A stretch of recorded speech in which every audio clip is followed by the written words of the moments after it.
आजच्या रेसिपीत आपण पाहणार आहोत पारंपरिक चवीची पण थोड्या वेगळ्या पद्धतीची तुरच्या दाण्याची कचोरी। ही कचोरी चहा वेळेस डब्यासाठी किंवा पाहुण्यांसाठी अगदी परफेक्ट आहे। चला तर मग सुरुवात करूया। सर्वप्रथम मिक्सरच्या भांड्यामध्ये लसूण, अद्रक, मिर्च, शोप, जिरे आणि कोथिंबीर टाकून दळून घेऊ। नंतर त्यात भांड्यात तुरचे दाणे टाकून दळून घेऊ। असं हे सारण तयार करून घेऊ। आता कढईत तेल गरम करा, त्यात मोहरी टाकून तिला चांगली नाचून देऊ। मग कढीपत्ता चांगला फुटला का त्यात आपण सारण टाकून देऊ। तेलामध्ये चांगलं खरपू देऊ। आता त्यात धना पावडर, हळद, चवीनुसार मीठ टाकून चांगलं मिक्स करा। मिक्स झाल्यानंतर त्यात आपण दळलेला तुरचे दाणे टाकून देऊ। परत मिक्स करून घेऊ। थोडा गरम मसाला टाकून असं कोरडे दिसायला लागले की त्यात कोथिंबीर टाकून द्या। बघा मसाला तयार आहे। आता एका भांड्यात मैदा, ओवा, जिरे, चवीनुसार मीठ आणि तेल टाकून चांगलं मिक्स करून घेऊ आणि पाणी घालून गोळा तयार करून घेऊ।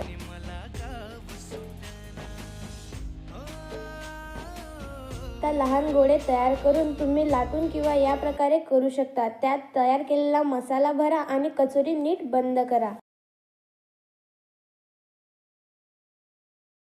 मध्यम आचेवर तेलात कचोऱ्या सोनेरी व कुरकुरीत होईपर्यंत तळा। बघा तयार आहे आपली खमंग आणि कुरकुरीत तुरच्या दाण्याची कचोरी।